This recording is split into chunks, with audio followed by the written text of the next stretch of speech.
I'm Aparna Achrekar and I'm the programming head of Z5. I started my career in the year 2000.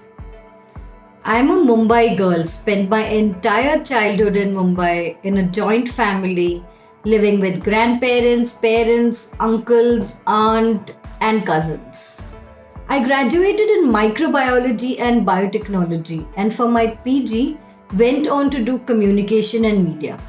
I'm one of those cases where the parents say you're best suited to do literature and psychology, whereas you want to go pursue science. So I'm possibly one of those rare cases, where you are doing exactly opposite of what your parents want you to do.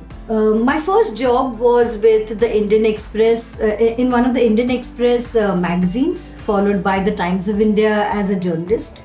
I worked as a features writer and a copy editor. I started off with Times Computing in the year 2000 when the dot-com bubble was huge, but it burst soon after. When I moved on from the Times of India in 2006, I was handling Times Wellness, which was a niche supplement on health and wellness. I've been part of the digital revolution in the country for the last 14 years. That was the time digital content was just about being introduced and professionally generated content started going up on platforms like YouTube. And therefore, digital content strategy, planning, audience growth techniques, customer lifecycle management techniques, audience development techniques, metadata optimization, and then for the last 3 years have been creating original content for Z5. At Z5, in about 2 years, we have launched 130 plus originals across 5 Indian languages, making Z5 one of the fastest growing OTTs in the country. This year, we were awarded India's most trusted OTT brand.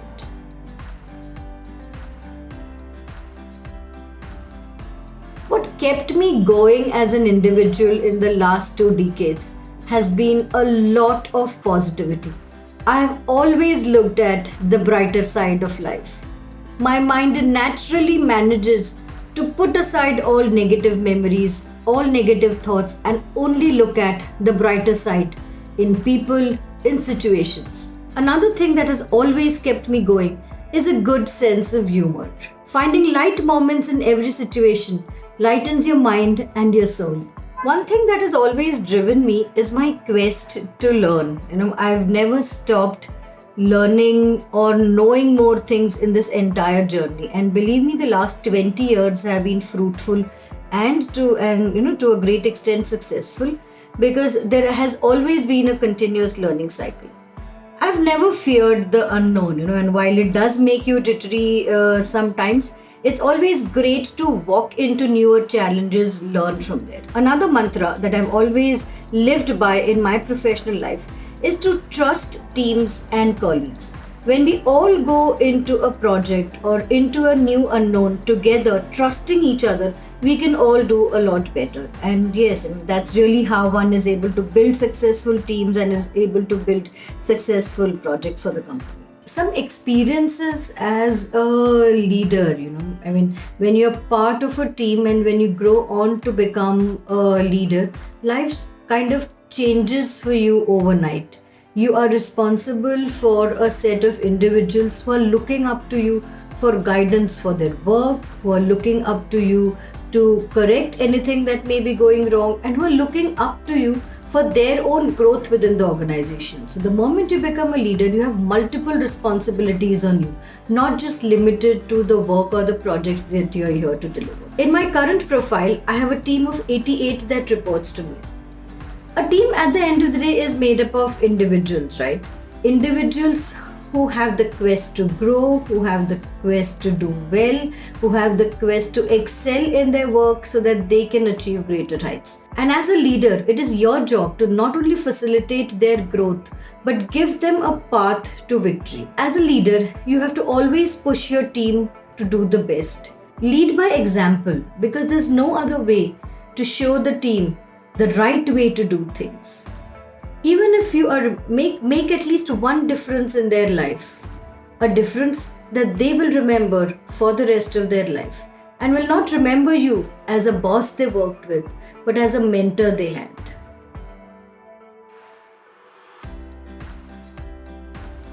The year 2020 has been unique for all of us in many ways, right? The world had to go through such unforeseen circumstances that never have we experienced anything like before, as individuals, as businesses, as a society, as a country, as a world, and we hope to never in our future ever go through this again. What really changed in 2020 to my mind is the year 2020 became the year for the empowered and the informed consumer, right? We started making a lot better informed decisions. We started using the power of the internet much more. We started using the power of communication much more, because there was no way that that we could reach out to each other personally or individually, right? So whether it meant being in touch with each other using digital technology, or whether it meant finding information or ordering online, from a tier 2 to a tier 3, you do see that the consumer has evolved in the last 3 to 4 months much more than what it happened in the last 3 to 4 years. I also think that materialism gave way to a lot of humanitarian action, right? And believe me, that's here to stay. We all saw the side of life that we had not really expected to see or come across in our lifetime. And that really changed the perception of a lot of us to the way we look at life. Our professional and our personal spaces blurred, and we learned how to live in equilibrium with both, when we were either torn between making personal choices and professional choices. How much time do you end up giving your family? How much time do you end up spending at work? The last couple of months of lockdown changed everything for all of us. And I think going forward, each one of us will be able to find a better balance in our work life and professional life. From an OTT industry point of view, this year, the year 2020 did to OTT what demonetization did to digital payments, right? The adoption of OTT, the adoption of watching content online soared. The consumer had multiple choices, and many digital platforms such as ZEE5 and many others came to the rescue.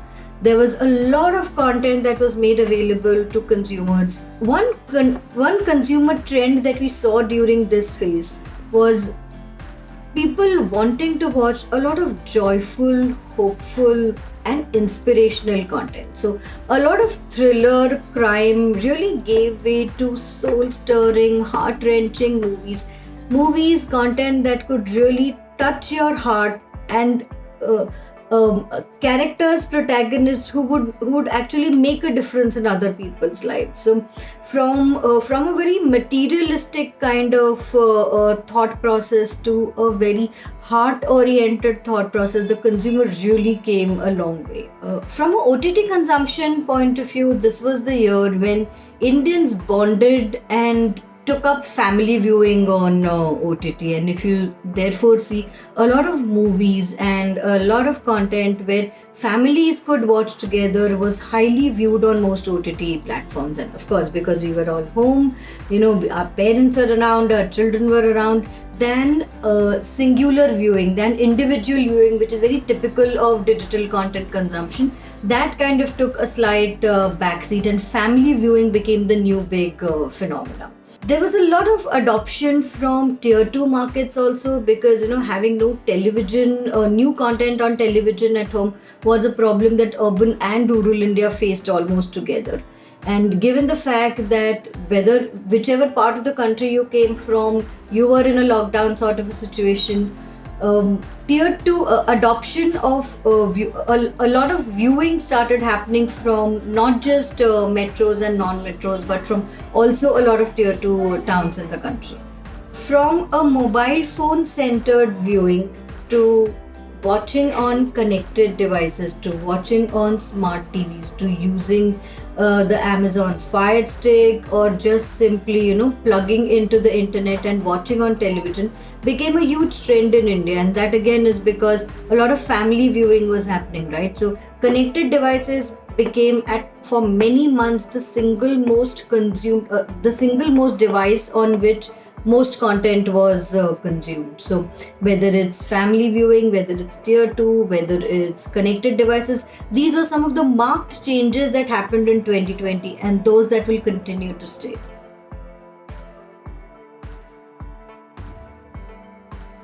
To all young women, never demand equality, demand individuality.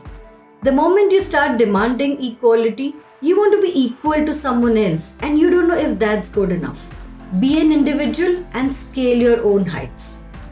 Treat everyone with respect, and you will get a lot of that in return. And the last one, believe me, opportunities are not lost, they are taken by others.